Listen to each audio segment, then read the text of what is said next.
Boat yang digunakan untuk memancing ikan tuna biasanya boat berukuran kecil 1-2 GT.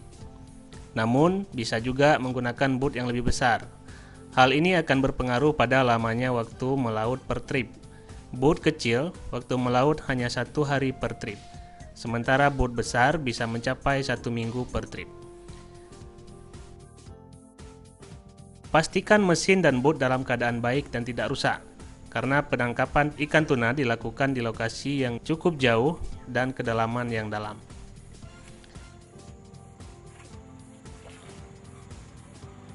Siapkan alat pancing seperti pancing mata cumi yang memiliki panjang tali sampai 1000 meter, karena lokasi pemancingan biasanya pada kedalaman sampai 3000 meter.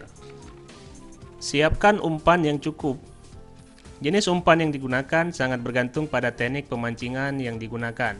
Sebaiknya Anda menggunakan perpaduan berbagai macam teknik agar kemungkinan untuk mendapatkan ikan jadi lebih besar. Jenis umpan yang digunakan bisa berupa umpan plastik atau umpan alami, yaitu ikan hidup ataupun ikan yang sudah mati.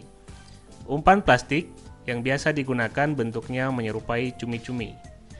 Jika Anda menggunakan ikan hidup, maka Anda harus menyiapkan tempat khusus di atas boat untuk menjaga agar umpan tersebut tetap hidup selama melakukan pemancingan. Kemudian siapkan peralatan penting yang dibutuhkan untuk menangani ikan tuna selama di atas boat, yaitu sarung tangan, gancu, pisau tajam, pisau pendek, alat pemukul, alat tusuk, sikat plastik, kawat stainless. Siapkan kotak fiber yang besar karena ikan tuna memiliki ukuran yang besar. Ukuran fiber box minimal memiliki panjang 150 cm dan lebar 90 cm agar ikan bisa masuk sepenuhnya ke dalam box. Siapkan es batu yang bersih yang cukup banyak di dalam fiber box. Karena kualitas ikan tuna pada saat dijual akan sangat bergantung dari banyaknya es yang dibawa selama melaut.